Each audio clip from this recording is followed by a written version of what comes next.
Timms, welcome to the podcast. Thanks for having me. Happy to be here. Yeah, I'm glad we were able to put this together. We've been in contact for a while now, actually, because Andrea and I have this obsession with Tucson. Come out here often, and I think you found us on Instagram, or we connected at some point last year while you were already working with the farm. And this year I was like, hey, let's put something together. We got the new show we're doing with Strangers Worth Meeting. It just seemed like a good fit. So thanks for having us out here today. Yeah, no, I one of your podcasts, you tagged it on Instagram, and I was like, what is that? And I listened to a couple episodes, and I was like, that's awesome. And I think it was your podcast with Hannah on Make It Dough or something like that. Yeah. And I Hannah was Dela like, Cruz. that, like, I was telling her earlier, I was like, that made me do sourdough again, because I was like, I've failed. Like, my wife and I tried to do like full homesteading, like pickling and making our own bread and stuff like that. And it's just, we just kept failing at the bread. I'm like, I think I'm gonna do it again. Like, let's try it again. And we got some stuff from like King Arthur, because that was like one of your next ones. Sure, yeah. And failed it again. All user error, 100%. I'm like, okay, maybe we'll just buy the good stuff. So you're not doing sourdough now? We're not. No, it was. Man, I wish you had mentioned that to me. I would have brought you starter today. It would have gone to waste. I'm happy you didn't, because it would have. If we get fruit flies like really bad in our house for whatever reason, and I have dogs and hair and babies, and it's a madhouse. Not the right time in your life for sourdough. Right. You know, but I got to disagree with you a little bit, because I feel like it's always the right time for sourdough. Like, people make sourdough, they're too fragile with it. They're too specific about it. They get too into the weeds with the details. Man, like, I have abused the hell out of my bread, and it always comes out, and my starters have only ever died in major accidents before. Like, I think one time I had the starter, I was keeping it in the oven, and it was back again when I was being too fragile with it, because it was like, ooh, keep it in the oven with the oven light on, because then it's like slightly warmer in there. Right. And I was like, oh, perfect. That's a great idea. And then, of course, like, Andrea goes to fire up the oven to cook some dinner, and we start smelling something weird, and we're like, no, something's off. So I think that was like the one time I've ever really killed a starter. I've talked about this in the podcast before. There's like barrier to entry with all these different hobbies and things people get into. Right. The problem is that it is exactly because when people get so deep into them, they're like, you can't skip this step or this step or this step. And it becomes a competition about who knows more than the next person. And the truth with sourdough is, like, we've been making bread, fucking think about all the technology and knowledge we have now compared to when they were making sourdough bread 10,000 years ago. Right. Like, they figured it out. Well, they just invented sliced bread in like 1912 or something like that. Like, really? Yeah, I think like your store bought, you know. Right. And God rest her soul, Betty White was actually older than sliced bread. Like, production manufactured sliced bread. It's crazy. Interesting. Yeah. And it's terrible for you. I mean, it's just awful. Oh, I know. You know, that was one of the most fascinating things, was that Fleischmann's, the yeast company, was actually some of like the oldest money in the United States. It's like some of the big, like, we think Rockefeller and things like that. Right. But I think when I was reading about it, and someone can definitely tell me I'm wrong on this, but I believe I had read that Fleischmann's was actually like a big money family in this country because yeast, conventional yeast. Wow. I can see that, because isn't like all the yeast, like everything now, basically the same, except for like a couple varieties that you have to buy special or something? Yeah, I think it's, I think it's like one strand. If it's not one strand, then it's at least one blend of, or not strain. I think it's at least just a blend of the same strains over and over and over again. Beer, bread, everything. It's that's crazy. It's gnarly, yeah. And it's been an odd start as a topic to what I think we'll talk about in this podcast, but it's related in that people have in food destroyed some of the soul of food and the variety of food and all the things that make it great for you, and have condensed it down to something that is not sustainable for your body or for your life. And that's kind of a lot of what we talked about today here at the farm. Yeah. So Rejuvenation Farms, give them the rundown so people know what you guys are about. Yeah, so Rejuvenation Farms, it's a company I started in my parents' backyard in 2019 with just city water, seeds, and just plain dirt. We didn't add any compost or anything. As I told you, we were told like that's not going to work. You can't do that. And my stubbornness said, nope, we're going to do it. And sure enough, we got sunflowers, and it was great. It was a good start. And we've actually expanded into that now. And we're using regenerative agriculture practices, which is not only regenerating like your soil, but also regenerating yourself and your ecosystem and your community.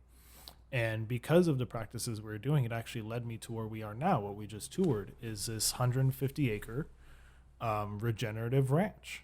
And I like to call it a ranch. Even the farm, even the veggie farm part is a ranch, because we're actually farming ranching miniature organisms in the soil. That's what we're focusing on, is all that microbiota in the soil, microbiology, sorry, in the soil, and working with that underground livestock. So we went from like 1/10 of an acre in my parents' backyard, and now we're up to 1/4 acre on a totally new plot, about 20 minutes outside of Tucson. And we're growing turnips and radishes, lettuce, spinach, broccoli. We're ranching lambs and chickens, and now we got goats. So it's really just in 2 years. I mean, we've gone from this backyard to a literal lifestyle and just a community change. Yeah. So it's been really crazy. Yeah, I bet. Well, I mean, it's pretty excellent to see. It's one thing. I knew very little about what you guys. I knew you guys were doing regenerative farming. I practiced that word before today, by the way, because I've always said it wrong on the podcast. So I knew that was the concept of what you guys were doing. I didn't know how far that went, and what I also didn't realize was that you've got all these different streams of the business. So different things you're focused on. So there's some serious land restoration. There's some compost creation. There's the veggie farm and the veggie garden. So you've got all these different things that you have your hands in. And at the end of the day, it sounded like the most important thing is all of the research that you guys are able to do here. So you're able to, in pursuing this experiment, document what you're doing and show the results of how you are able to restore the soil, the land in this area because of these practices. Yeah. So just for the listeners, my wife is part of our team as well, and she's our technical assistant. She has a PhD, or not a PhD, I'm sorry, a master's degree in epidemiology, specifically data analysis. So she's really good at setting up very scientifically rigorous test plots and scientifically sound methods of land treatment. So we can say, okay, to make this statistically significant, if I can speak.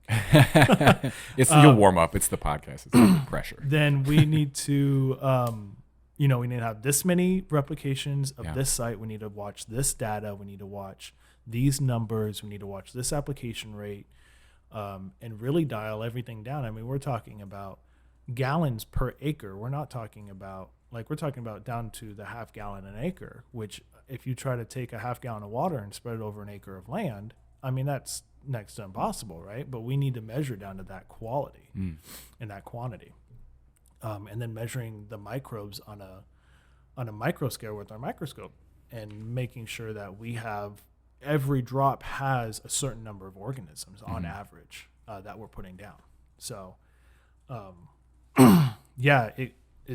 it's a lot, and you met basically my whole hands-on team. Jamie and myself are the only two really doing the hands-on stuff. My wife, and then so this, just to give everybody a little bit of background, I work for an engineering company, which is why all the scientific comes in. So we typically work with sediment and water transportation. So they build a lot of retention basins, detention basins, and stuff like that. But they brought my director on, and my director, we found each other, so very serendipitous, and brought him on to do land restoration instead of digging a gravel pit like 70 feet into the ground, filling it full of rock, and then that's where your water goes after it rains. We actually focus on restoring the soil health of the area, so the water, wherever that water lands, is where that water goes, and it doesn't just wash off like you have like on the streets and stuff like that. Right. And getting it infiltrated into the soil, and what that does is it prevents flash floods, because now the water is not moving, which flash floods out here are just devastating to homes, and to a lot of people lose their lives every year for it. And then in our area, we're actually on the south end of the number one stretch of the highway in Arizona for deaths due to dust. So we are rated number one, which is not a great thing to be rated number one for. Right. And we're on the south end of the 10-mile stretch. So by getting water into the soil deep, we can actually get plants to grow bigger, denser, more abundant. And if you have a growing plant and the right organisms, the organisms actually produce a glue that holds the soil to the plant. So when the wind comes, the soil can't blow away. Right. So then we're literally preventing accidents and people dying with regenerative agriculture. Right. So help me understand some of the history here, because, you know, you've got kind of, it's almost like there's still a dust bowl going on down here, and you're fighting to fix that. Is that because this area was farmed incorrectly generations ago, or is it because this land has always been like that, and now you're trying to change it, or what was some of the history there? So the land that we're on, sorry. Yep, we're drinking some of those Waterloo sparkling waters. It was a bad idea. It was. I'm sorry. We were so thirsty, though, you guys. We just walked around this whole 4 mile property. hike. It's Tucson hot, and now it's freezing in here. And so, you know, cut us a break, right? All right. So, This area was settled, specifically where we're sitting now, was settled about 125 years ago by the Aguirre family, which my director is a descendant of. It's Ricardo Aguirre. And his mission is basically to restore what his family degraded. You know, him and I have had many conversations that his family was the one that owned, thousands and thousands of acres. You know, 125 years is before Arizona was technically a state. So they were farming this area, conventional grazing, which is like one cow per like 200 acres.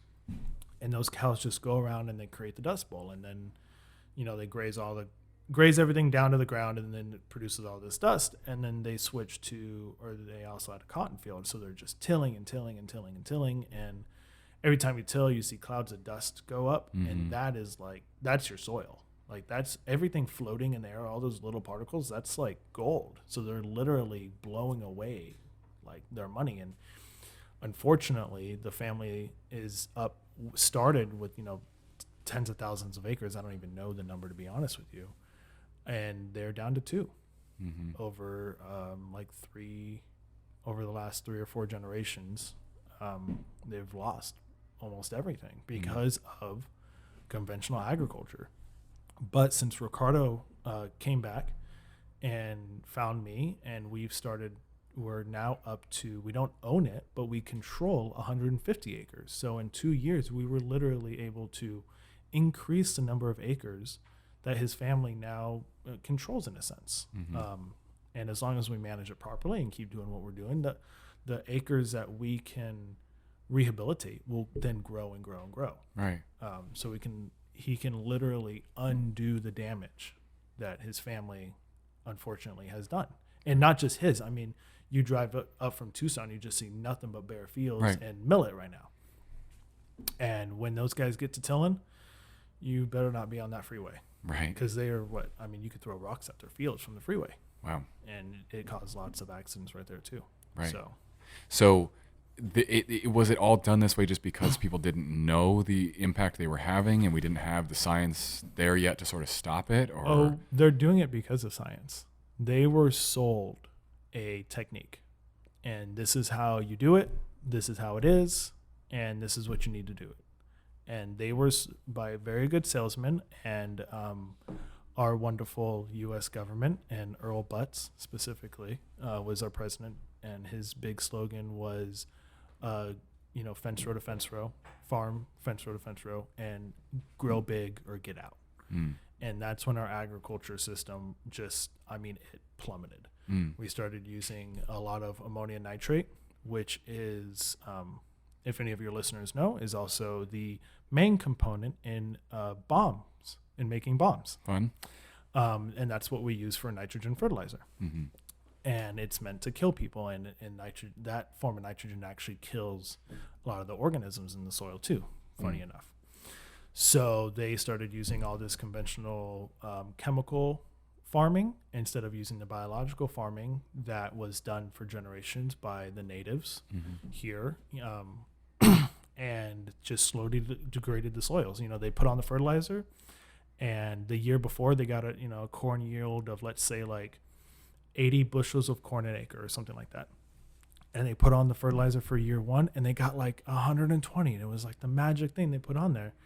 But then every year after that, they had to put more and more. Yeah. And then they started getting fungal diseases, and they started getting pest diseases. So, well, I got the jug for you. I got the chemical pesticides, and you spray this out, and you'll not only get a crop of 120 bundles if you spend 5 times the amount of fertilizer that you were doing before, but now you get rid of all your pests if you use this, and then you got rid of your pests and you got extra growth, and now you got all these extra weeds. So here's this herbicide. Here's Roundup. Oh, hey, how about this? You can spray the Roundup and still have a growing plant if you use this seed. And now we have GMO seeds that you can spray out, and they've been genetically modified to not react to glyphosate. So that's how they can get these big corn yields and not have any issues, so to speak. But out here, we're in a serious water drought issue. They just, this last year, put out what do they call it? Like tier 1 water conservation. And they started cutting off water rights to a lot of farms. And it's like, we literally do not have water for you to farm, and you can't farm anymore. Wow. And a lot of people are going bankrupt and freaking out, and they don't know what to do. Right. So that's kind of where we come in. And it's like, you can reduce your water use. You can reduce your tillage use. You can increase profits. And the most important thing is you can reduce your chemical inputs, which means you can actually reduce the money you spend per crop. So you may still only get, maybe you get 100 bundles of corn instead of 120, but you only spent, maybe 5% of what you would have spent to get the 120. So it's like you actually got 150 because your costs are lower. So that's kind of the work that we're trying to do here with the cropland. Okay. Can I clarify something? Yes. I know I've heard the name Earl Butz before. Who was that?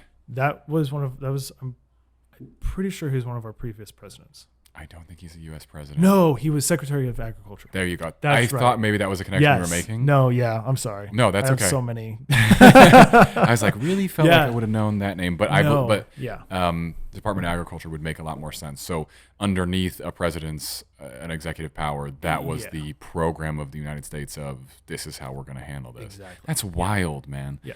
So help me understand the long-term concept here with regenerative farming. So I recognize that a whole lot of it is going into this research to help farmers, and it's an industry-wide change. The more experiments you guys are doing, that the more things that can be published, the more things that we can push through.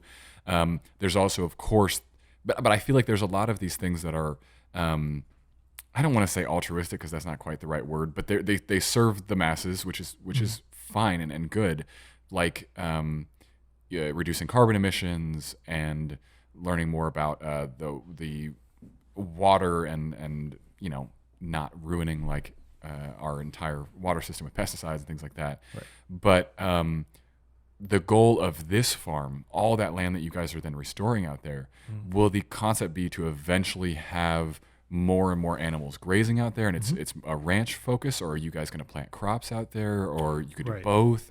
So what is it going to look like one day?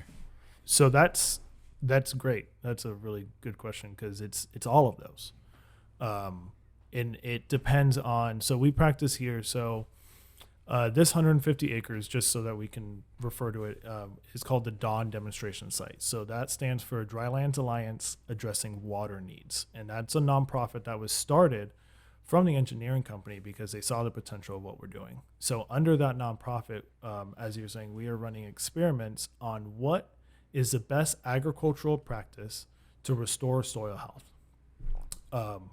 and specifically regenerative agriculture practice. So what we're going to do is, with the help of my wife, she's set up different experiments to say, okay, we have 5 techniques, for example. What combination of these techniques and the costs associated with those techniques gets you the best yield? And yield is measured by, it depends on what you're doing, right? Some of it's going to be for active cropland. It's going to be, we're already doing it on the veggies. And then a lot of it, though, Dawn is part of a larger network called the Savory Institute, which is founded by Alan Savory, who is a world-renowned grasslands restoration expert. He just focuses on restoring degraded land, specifically in South Africa, which is even hotter than we are. And this whole thing, so it's all focused around the animals and really bringing the animals back into the fold, because we've pushed them out so far. Like we keep the animals over there, we keep the grass over there, and then we put it in the barn.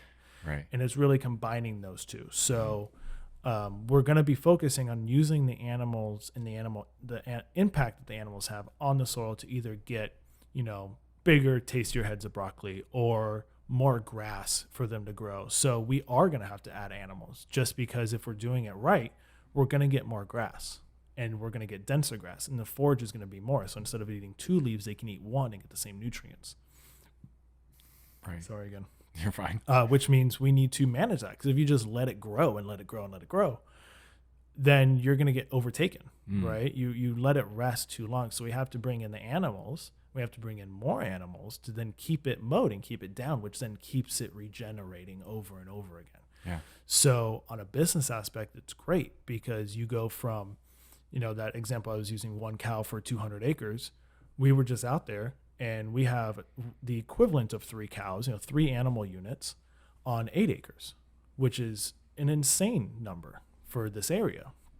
And we're able to increase that forage every year. So next year we're going to be able to come through and actually increase that number to, 5 animal units or even 6, depending on how our test plots go.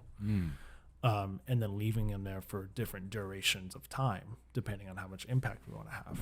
So sense. From a business aspect, your 1 animal unit, for a cow in this area, you're looking at I think it goes to the butcher and you can sell it for like $1,200.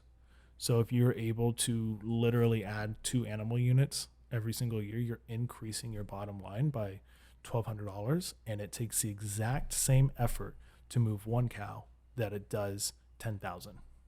It's all about the money at the end of the day, and the grass, right? You grow more grass, you get more cows, you get more cows, you get more money. Right. Yeah, regenerative farming is one of those rare ones that it's like the silver bullet. It's like, which problem do you want to address first? It's like, we can talk about carbon, we can talk about water, we can talk about animals, healthy animals, good meat for people to eat, better vegetables for people to eat. We could talk about you can talk about war, forest fire. Tell me about war. How does that figure in? There's actually a great book. It's called Dirt, Erosion of Civilizations by David Montgomery. And he's a geologist, and he went through the geological records of basically all of our civilizations. And all of the civilizations crumbled because of what happened in Rome. It was a big war, right? Okay. But leading up to that war, they had massive crop losses. They had massive soil erosion. They literally had a war because people were hungry, fed up with the government. Maybe I don't know my Rome history, so please, nobody, well, put me on a stake for these kinds of things, right? Right. So if you have regenerative agriculture where you're treating the land with respect and you're treating the animals with respect and you're getting an increased yield of carbon in the soil and you're getting an increase of organic matter, then you don't have drought. You don't have famine. In Syria, we had that big Syrian revolution a couple years back. Nobody had water. There was huge drought to the area. But that area, that Mediterranean, that whole Mediterranean Ocean area where Kuwait is and all that, they were lush. They were lush areas. We have records and pictures of those areas being beautiful tropical forests, and now they are deserts because of it. And look at all the wars that have gone through that area. So you can literally, by having people not fight over resources, you can lessen the amount of wars. You're still going to have disagreements in religion and stuff like that, which is a different topic. But the wars that were fought over resources, which is how a lot of them start. You're a bad king because you're, taking all of our resources, when in reality, they've been degraded. They're not there anymore. Right. So all of the major civilizations that have collapsed, he lays out in this book on how they've collapsed, and they've collapsed because of the erosion of soil. Yeah. So yeah, it's that's an interesting historical connection. I think that's fascinating. Well, it is the biggest win-win of all thinking about regenerative agriculture. Yeah, that's a tough one. Yeah, it is. Because particularly I think about how we've separated it's similar to a point you were making. We take the animals, we put them over there, and we take the plants, we put them over there. Like that's a strange thing. We do it with more than just farming too, because even back to sourdough, however we were talking about that. I mean, you take sourdough bread, which at one time in Earth's history was just bread, Right. and then you start selling bleached up, completely, flour that has nothing at all in it. Right. You take all the nutrients and vitamins out, but you take those and distill them into actual vitamins that you then sell to people. So you eat the terrible bread and then take the vitamins. And it's never made sense that we split those except for an industrial purpose, which is that now instead of paying for one product, you have to pay for two. Right. Um, And then the health aspect on the back end, you're now paying for a third product to go to the doctor because you're sick. Right.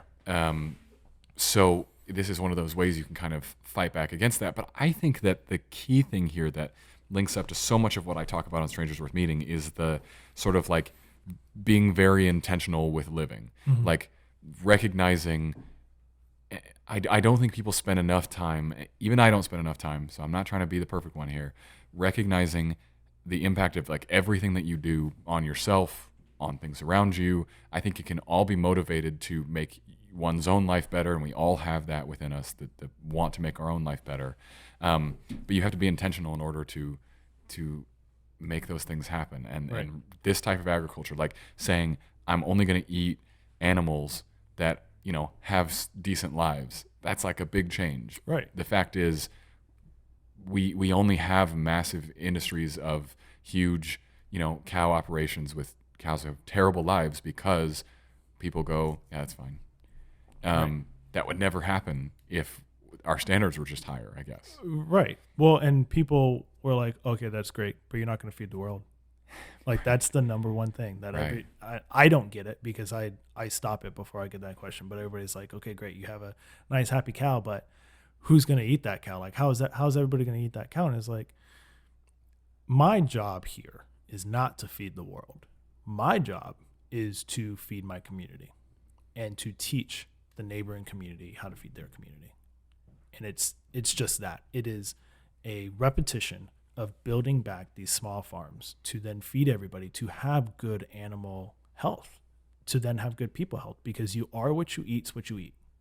And if that cow eats crap, sorry, can I cuss on the podcast? Yes. Okay. And I don't think crap is really a swear Okay. word, Well, to be honest with you. Depends. Can you give me something stronger?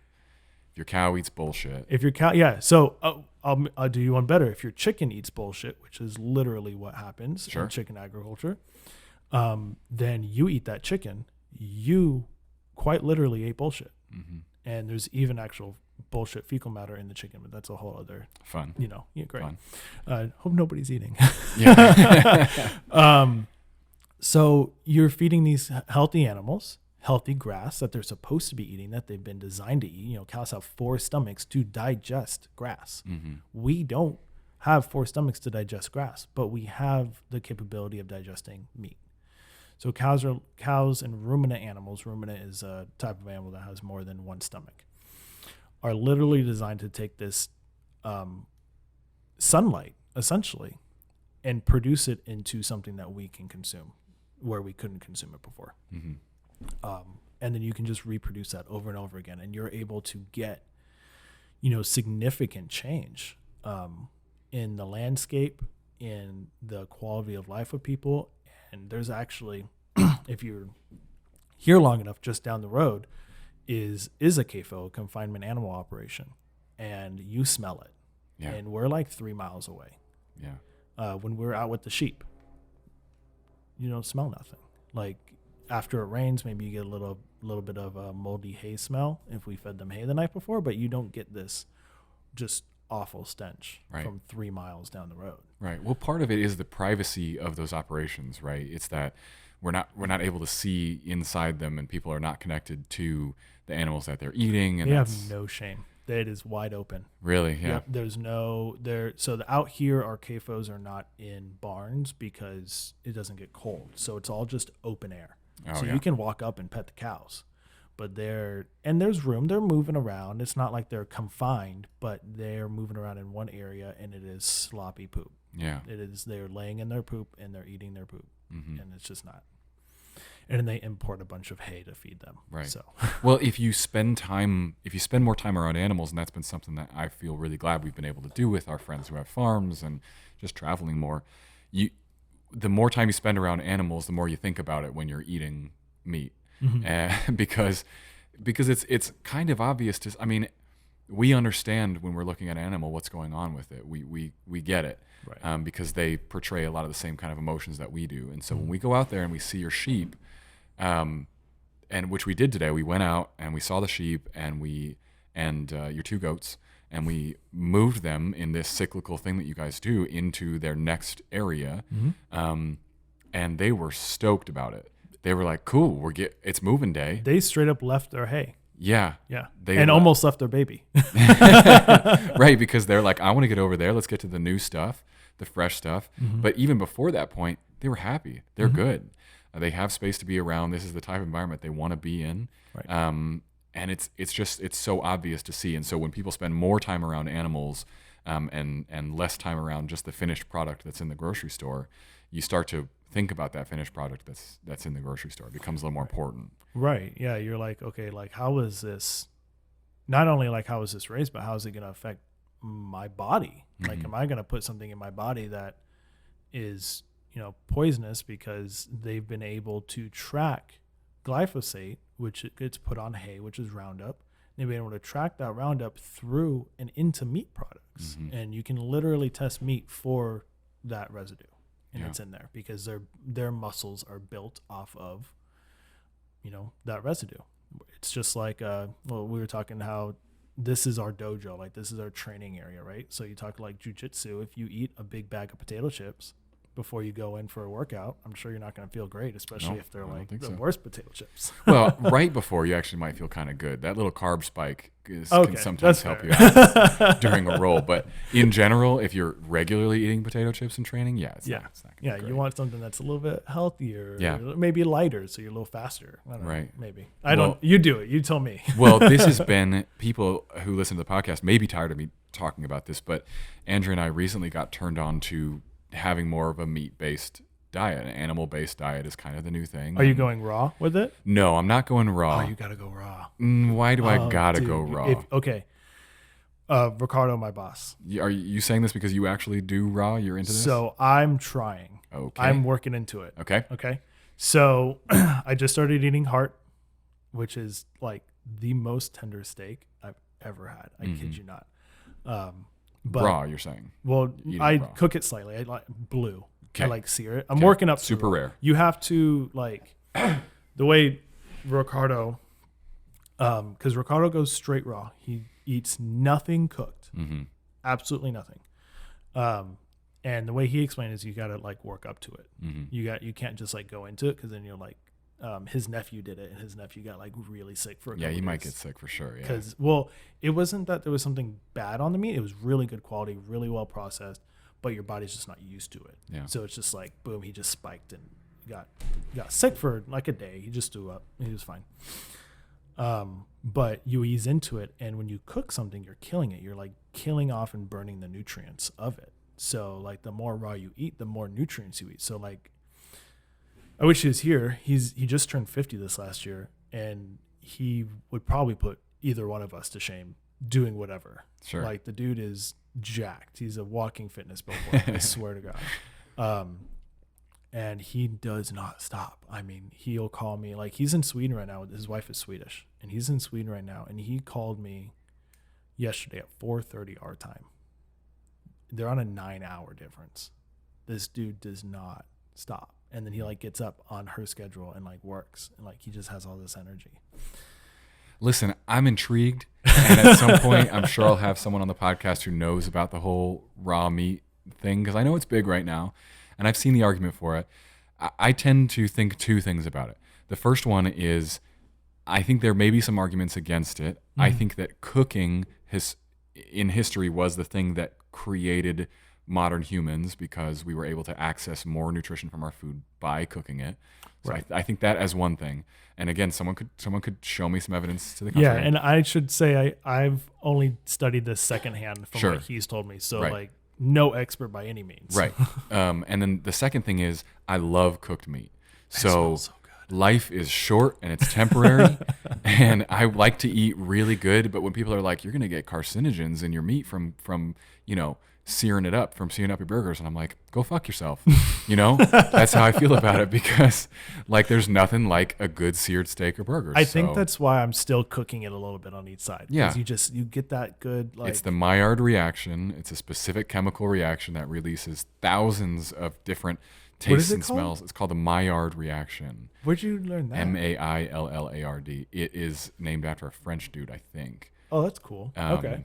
It's exactly what happens with sourdough bread too. On the outside, that browning, that caramelization, it's precisely that thing, and it's fantastic. So, I can understand if someone's like, you should eat some of this type of raw meat every now and then, and I could probably be convinced to that argument. But no, currently we cook it because I like cooked food. But what it's really done is opened us up to eating organ meat, which I still fight a lot because I try with liver and it's still hard for me.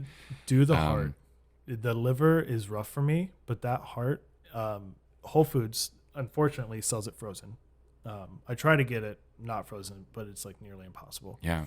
But they sell it in strips, so it's not like your big heart and it's weird. Oh, I see what you mean. So it makes it a little bit more palatable to the eye for me. And my wife got me a Traeger for my birthday. Nice. So I threw that on there for a couple minutes with some mushrooms and a cast iron skillet and stuff, and it was like the best steak. Yeah, I believe it. So yeah, it's pushed us to try more organs, which I think are good, and the argument for organs having so much nutrition that we need is wild. The data on that is crazy. I know. It's pretty awesome. And we were hoping, obviously, on our bow hunt with white-tailed deer, that we would have some organs we'd harvested ourselves. And unfortunately, that didn't work out. People on the podcast already know about that. But yeah, it was kind of a shame. We couldn't recover the buck that I shot. It was really pretty sad. That's the worst. Yeah. But with hunting, we have been able to incorporate eating more of those organ meats and just using more of the animal in general and making bone broths. And like Andrea bought some patella cow. It was cow patella, right? And femur a little bit. And making bone broth out of that stuff, it's like it puts bone broth you buy at the store to absolute shame, because you make this stuff and then you set it out or put it in the fridge and it's solid. It turns into Jell-O. It's completely solid because it's just full of collagen and gelatin. That's so cool. It's really awesome. So what does it taste like? It just tastes like a good broth, right? It's a little different than a broth. It's like milder than a broth. She's saying it's milder than a broth for the podcast listeners. A little bit of bone marrow taste too. It has some of the bone marrow Even taste. the Jell-O-y part? Yes. Oh. Because we heat it up and drink it, like okay. bone broth. But we don't put any vegetables in there, any onions or garlic or carrots or anything like that, because we kind of just don't eat veggies anymore. So that's been the latest thing. Well, how do you guys feel on it? Like, good. So I don't want to get graphic, but Joe Rogan was talking about it one time, and he was like, the black shits. But is that the raw? Well, that's full carnivore. Here's the difference. I have decided what I like in my life, and I like a little bit of sourdough and a little bit of rice, and those are where we depart from full carnivore. What was that? And fruit, fruit and dairy. So we do all that stuff. So you're like animal based. Yes, There you exactly. go. Okay, cool. And everybody can decide their own thing. Andrea's doing a little more. She's gone further lately, but I generally keep those things around dairy and fruits and stuff. Right. But if I was going to eat vegetables, and I think vegetables are really fun sometimes, and my main thing is just, I get the argument for me that like vegetables would have been more like a survival food for people, not necessarily a thing to live off of. Right. If I'm going to eat vegetables, they would be the kind you guys grow here, because I don't want the glyphosate vegetable. I don't want the romaine that constantly gets pulled off the shelves for E. coli. And we just had another one. It's I constant. sold out of lettuce last week, and I was like, what's going on? They're like, oh, they had another lettuce recall. And I was like, Yeah. Well, and it's because they get the listeria from pig poop, because their lettuce fields are right next to pig farms. And they flush out all the pig excrement into lagoons, and they call them manure lagoons. And they spray out the field, like in a big sprinkler. They drain the lagoon onto the lettuce. And we were talking with that big brewing tank with all the bubbles. So what we do is we aerate that water. So we're bringing in aerobic bacteria and reproducing those, but those lagoons don't have it. So it's sitting stagnant. And if for all the hunting podcast listeners, you never drink stagnant water, right? It's the same thing. It's because there's crap in there that gets you sick. So that water is stagnant, and it's filled with a food resource, manure, and then they put it on your lettuce. And a lot of people eat lettuce raw, which is the issue why it gets pulled. Because you can get Listeria or E. coli or whatever you get in disease in bad meat, but it's usually not an issue because people cook the meat. Right. So you're still getting it, but the FDA doesn't see it as an issue because you cook it off. Right, exactly. Which is where maybe not eating raw comes in. Yeah. Well, it certainly makes me nervous. I'm not like a big fan of food poisoning, and I've had it a few times. And so I definitely feel a little nervous about it, but Right. it is something I want to learn more about. But there's some people that are so religious about it that I'm like, I don't know, man. Yeah, he does it hardcore. Like we made raw. We had a Halloween party, and like we made raw liver pate just for him, and it was like his own little bowl, and like he was the only one to touch it because Raw everybody liver. else is just like, Yep. There's a guy on Instagram. I just found his account, and I think it's kind of a comedy thing, but kind of a real thing too. He buys meat from Whole Foods and then sits outside their stores and eats it raw.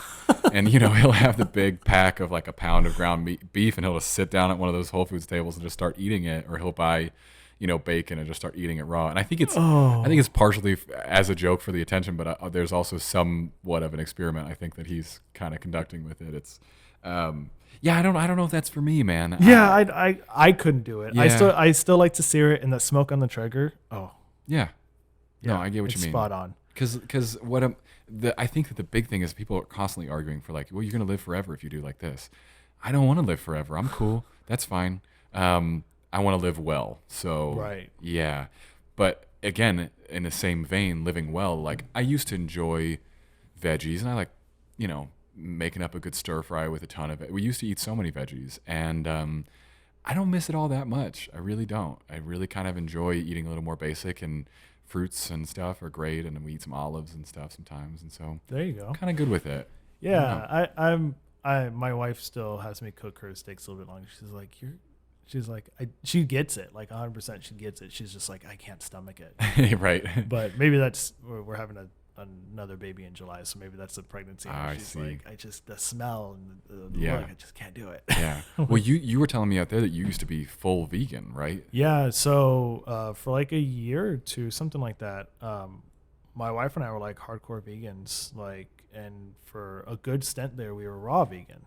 So like we weren't cooking anything. Wow. It was all, and I started doing some research on, because I started hearing people talk about like the carnivore versus plant-based, and I was like, well, let's look into this a little bit. Like because I don't come from an agriculture background. Like nobody in my family. I started doing this, and my dad thought I was fucking insane. Like Right. he's like, My parents think the same thing about hunting. It's okay. oh, okay. Yeah. Well, I told my dad, I was like, I'm going to quit Costco and I'm going to farm. And Costco out here is like the best job. Like I was making, my wife used to be a teacher, and I was making more at Costco than my wife was as a high school teacher, which is disgusting on its own right. Right. But it is like a secure job. You can never get fired from that thing ever. And I was going to quit this like super secure, safe job, and I was going to go farm. And so I was doing the research and found that like the techniques that we're using to grow vegetables, most of our vegetables, are more destructive than the worst kind of regenerative meat agriculture. Not the CAFO. We're not talking about the CAFO, and we're not even talking conventional. I will compare organic vegetable production to regenerative livestock production any day of the week, and you will have a better nutrition and a better environmental outcome through that meat. And I decided right then that, look, we did there's a book like How Not to Die, and it's all this big vegan book, and there's this whole movement on it. And I was like, look, if meat is going to cause an issue to my body, but it's going to heal the environment. I grew up with meat. Like I still love the smell of meat. I was only doing it for the health effects. I'm like, okay, I'm going to go vegan for my health. And I was like, fuck my health. If my health is going to contribute to environmental degradation, because that's the way we grow the vegetables in this country, then I'm not going to be a part of that. That's an interesting reason to switch over. Yeah. So I was like, look, I love meat. And if the meat is raised this right way, then it's going to heal the environment. So not only can I eat something that I enjoy, and then also eat something that is sequestering carbon, that is sequestering water, that is preventing dust, preventing floods, literally preventing people from dying through acts of God, then I would almost be stupid not to, right? Be like, would you rather eat something that causes death or that saves lives? Oh, that saves lives, of course. Right. And that is regenerative farming or regenerative ranching. Well, the nice thing in this case is that it turns out the meat is not going to be something that kills you, especially when you're buying good meat. It's not. Because you don't actually have to make that trade-off that you kind of thought you did. Right. Because all the studies compare your store-bought meat to your store-bought veggies, which are both just awful quality on both ends. But you start growing vegetables and you start raising animals in this right way, and you're using, I was explaining the solar dollar to you. Sorry, hold on. Right. Oh, it was stuck. Sorry. The solar dollar, and just for the listeners, we here like to talk about the solar dollar, and what that is a beam of energy will hit Earth today, and we can turn that solar energy into a dollar, an actual US dollar, and we do that by that energy hitting the leaf of a plant, whether it's a grass plant for a cow or it's a lettuce leaf. That will then photosynthesize, and then we can sell that leaf for $1, or that cow or that sheep will then eat that grass leaf, and then we butcher that cow or sheep, and then we make the dollar then. So we're literally making our money off of new sunlight, which we get new sunlight every day. And if we don't get new sunlight every day, I'm not going to have to be worrying about regenerative agriculture. We're going to be worrying about a much other different issue. Yeah. Probably freezing. We probably won't be worried about anything. We probably just won't exist. Probably. If the sun's down. Yeah. Just frozen in place. Right. Or you can produce it with ancient sunlight, which is fossil fuels. Because eventually, if you go back far enough, sunlight hit the ground and a plant grew, and then a dinosaur ate that plant, and then a dinosaur ate that dinosaur, and then everybody died, and now they're all oil. So it's literally ancient sunlight, or metaphorically ancient sunlight. And you use ancient sunlight in the form of diesel tractors. They use in nitrogen and phosphorus fertilizers and pesticides. It's all based on oil, production. So when you feed a cow in a CAFO hay, you're feeding him conventional hay probably, which is then fed with fertilizers from old sunlight. And it's been transported to a number of times, which is always the big carbon thing. Exactly. So we're just growing it in place using new sunlight every day instead of mining an old resource. That's interesting. So I like that way of putting it. Just to go back to one point. Yeah. How did you feel when you were doing raw vegan stuff? Like, were you working out or anything at the time? I felt great. Did you really? Oh, I felt so good. That's interesting. I'm actually going back a little bit. So I'm not going like, I'm being more picky about the meat I eat. And I'm going to be eating the meat that I eat. I want to be eating more organs and less muscle meat, so to speak. And then bringing in more like leafy greens and stuff like that, and having more of that balance in my body, because I've been feeling a little bit, and this is probably more like stress and not getting enough rest like we were talking about earlier, but just getting more of like this nutrient boost from these both ends. And I'm really trying to cut out carbs in my life, which is like super hard because like I love rice too.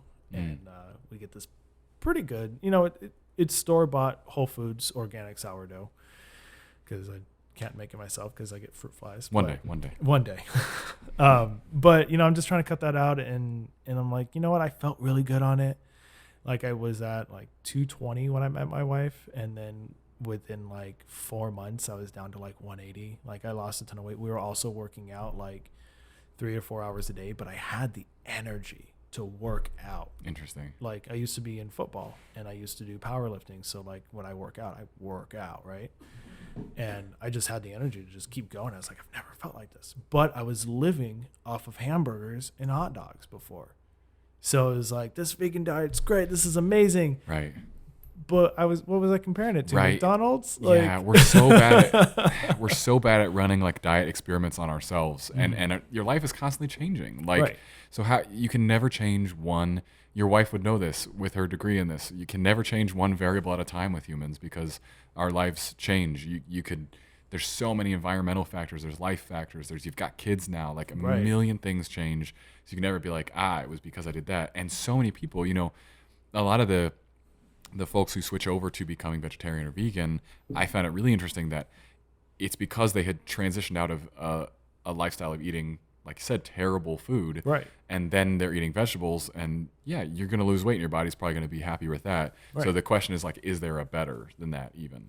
But Yeah. we have such a hard time with that. I just think everybody should do what they want. But the main reason I think so many people go vegan and the sort of the religiosity of either camp, vegans and carnivores, is the part that really bothers me. Yeah. I like someone like you who is like, well, I learned this new information, so now I'm going to apply that. That's how science works. Really basic. I learned this. Cool. Now I can change my mind.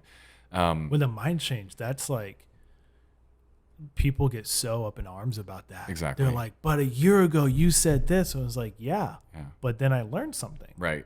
Like I look at my, I tell you, I was telling you when we were walking that I connect everything to children now because I just had my daughter. She's 18 months now.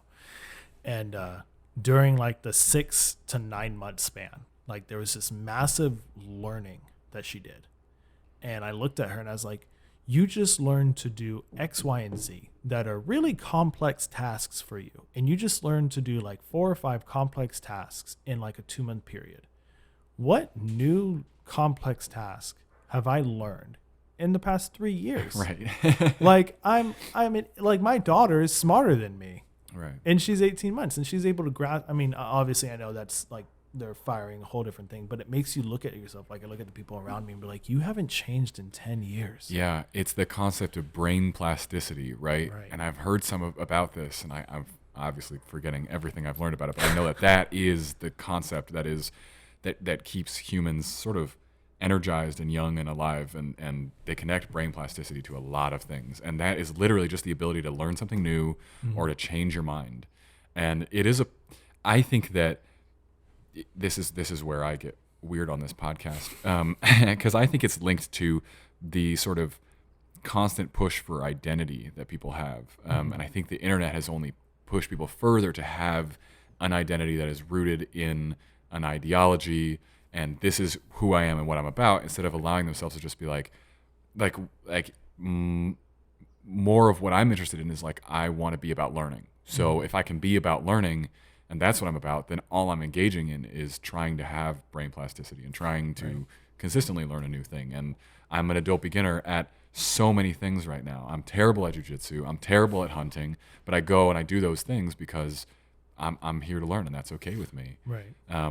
It's an issue. It's an issue when people's identity has to be about a specific thing. And they're like hold on to it. And it's like, this is what I do. Well, and we get a lot of people who and again, people are louder on the internet than they would be in real life. But Right. Always. we certainly get a lot of people who send us a ton of messages because we've talked about meat and how we eat meat that are from the vegan crowd, and they don't want animal death. That's sort of their main reason. It's hard. Right. It is, we in animal activists cover your ears. We just had to process one of our chickens, one of our laying chickens. You don't typically process laying chickens.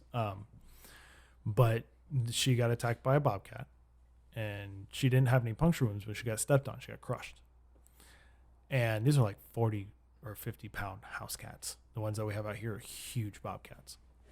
And we were hoping she would recover and it was hard. These animals, we have one bad day on our farm. That is our animal motto, one bad day. Yeah. We don't neuter anybody, we don't dehorn anybody, we don't clip anybody's feathers, nothing. It is one bad day.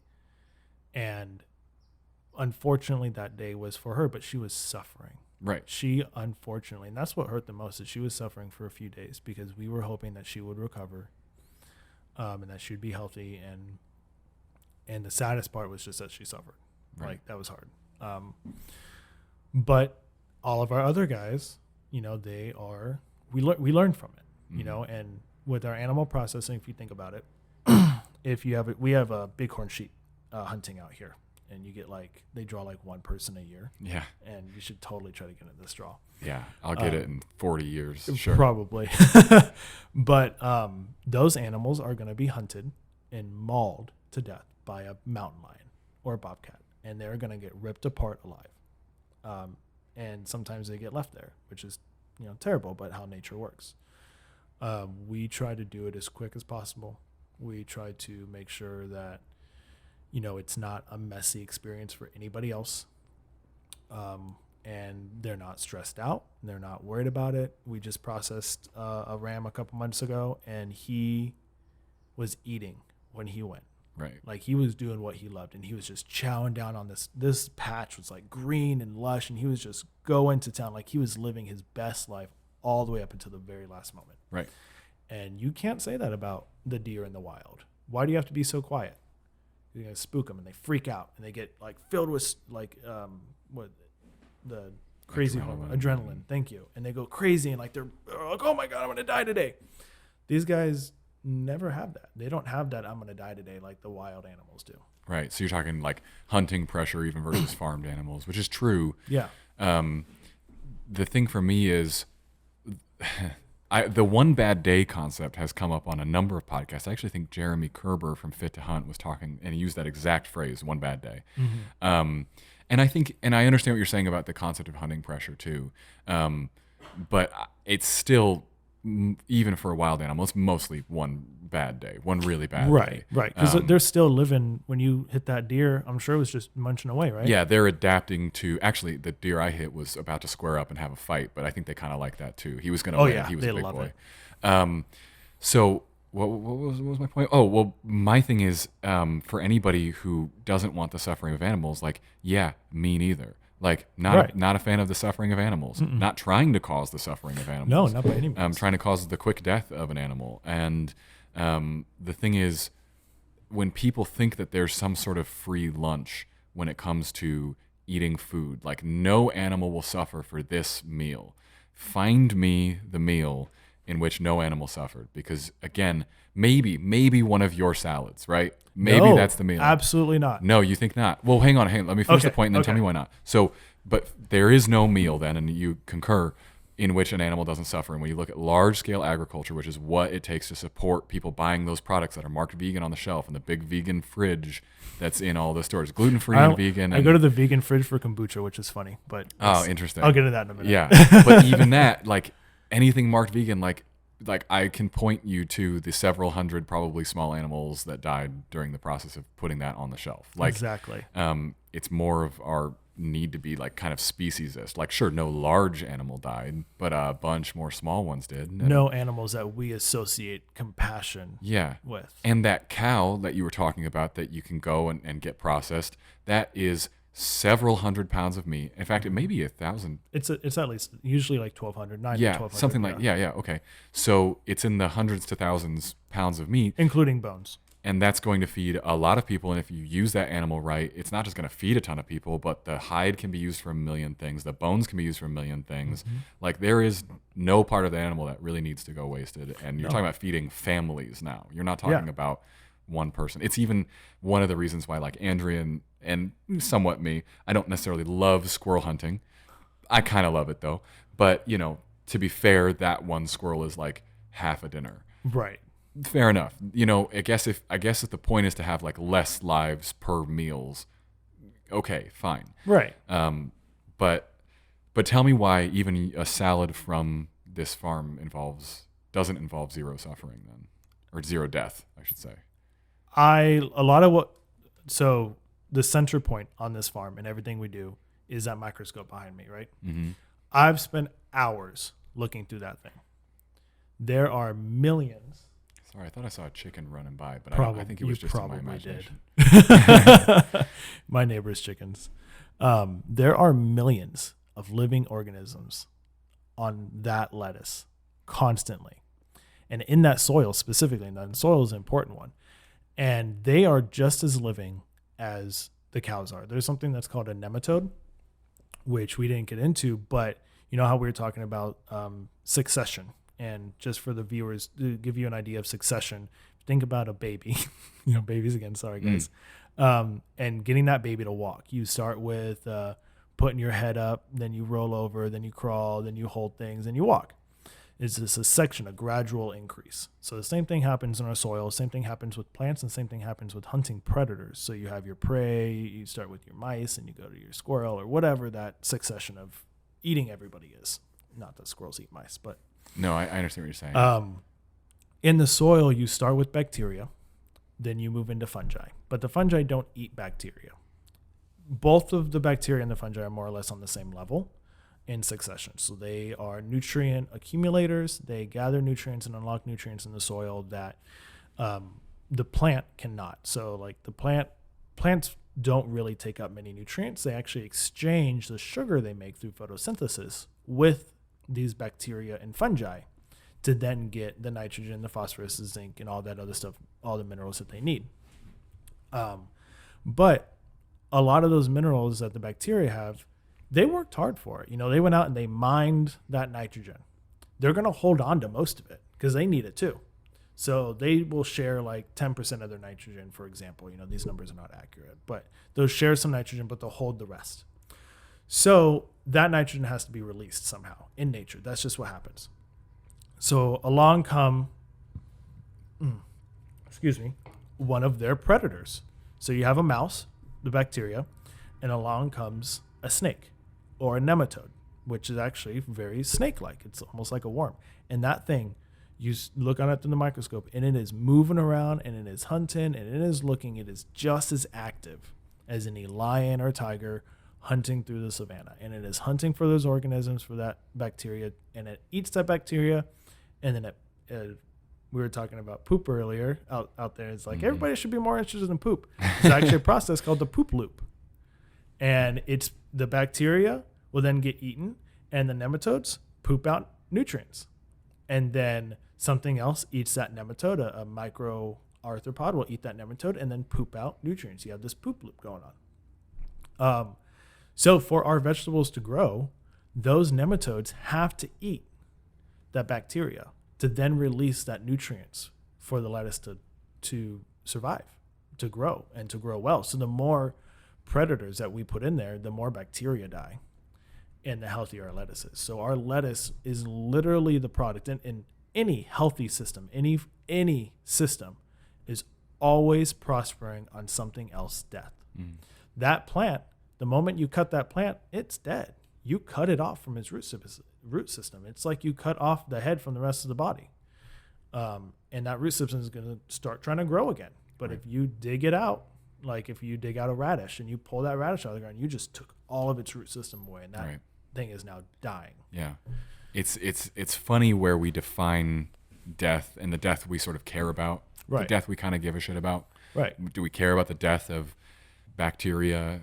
Do we care about if no, okay, do you care about the death of a plant? If no, do you care about the death of a lot of plants? Because that might change things. If no, do you?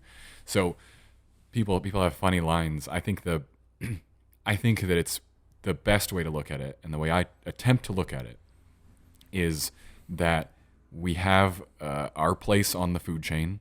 We do what we do, and our existence absolutely requires the death of other things. And there is no escaping that. That's nature. That's balance. That's good and bad. That is what it is.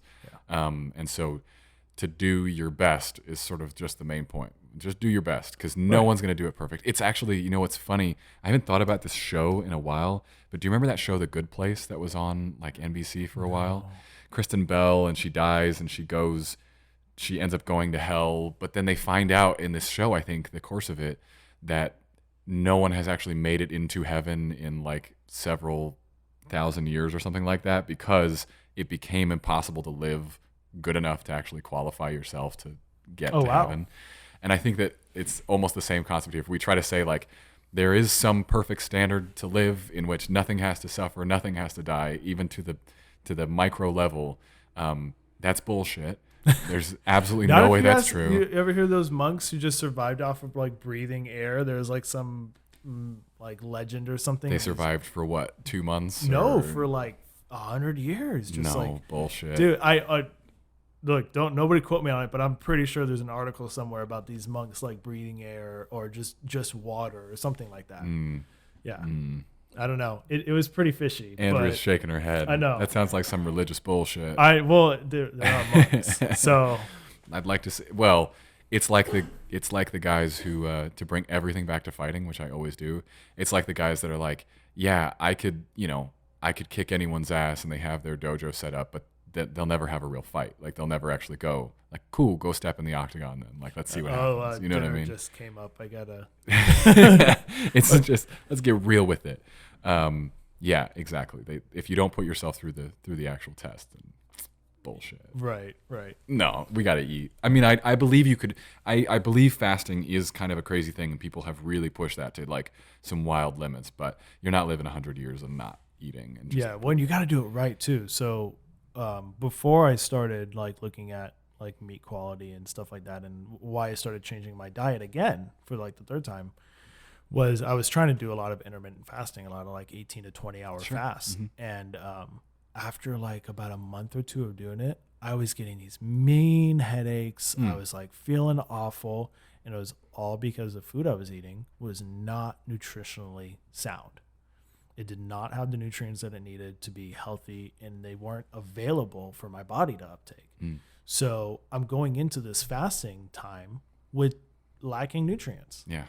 And I was like, holy shit, like no wonder I feel like shit, and I'm like crashing, and like it's awful. Like the first couple of days I was like, okay, this is great. And like a month later I'm like, I need a fucking burger. And you start eating, then you go into this fight or flight response of just eating like whatever you can get your hands on. Yeah.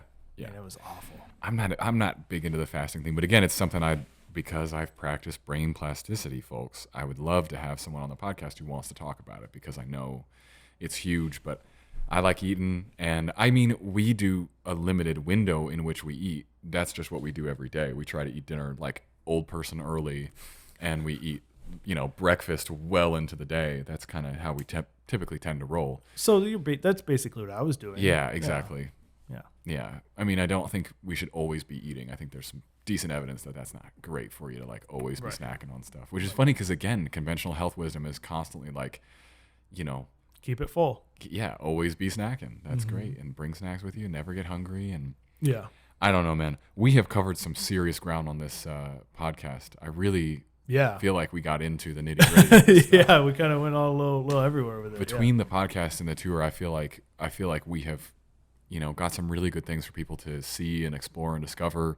For people who are listening, so we really have started to launch the Strangers Worth Meeting kind of show that's going to be accompanying the podcast episodes. So that will be on the Wild Hickson's channel. It'll be on the Strangers channel too, I believe, and it'll be everywhere on Instagram at Wild Hickson's, at T Hickson Life, and this will be another episode as it moves its way through the pipeline. It will come out after the podcast, but you will be able to come with us onto Rejuvenation Farms here and see what we've been up to.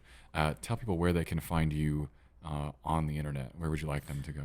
Yeah, so Instagram or Facebook's great. Grant Timms on Facebook, or Rejuvenation_Farms on Instagram. We have a little picture of a leaf on it for our logo. I answer all the DMs. I'm always looking to, meet new people, and I wish I could go out and talk with strangers all the time. I go to the farmers market and talk with strangers, so I kind of get my fix. But Yes. I'm a little jealous of you guys. But please, I'm always looking for conversations. And then you can also email me. My email is gtimms@westconsultants.com. And I'm pretty bad at the email. I need to get better at it, so I'm working on it. It's my New Year's resolution, so to speak. Cool. But yeah, you just reach out to me there, and I try to put everything I know out for free. This is really important work, and there's a lot of people who are doing it with massive barriers to entry. My farm is open 24/7, 7 days a week. I just ask that if anybody is going to join the farm, just give me like an hour heads up so I can tell you if I'm there. Just because we have a lot going on, and there's animals. It's a wild. We encourage snakes. We encourage, bobcats and everything. We encourage the whole cycle, so it's gonna be dangerous if you're out here alone. So yeah, reach out and be more than happy to help anybody with anything that Check I can. them out. Yeah.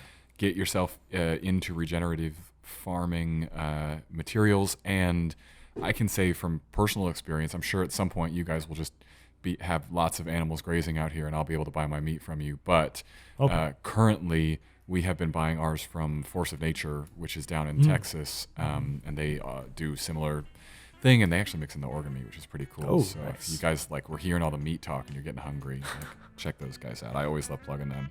Yeah. I think that's it, folks. Thank you, Grant, for being on the podcast. Phenomenal to meet you. I hope we get to do one of these again sometime. Thanks everybody for listening. Go watch the video. And as always, we will see you on the next episode.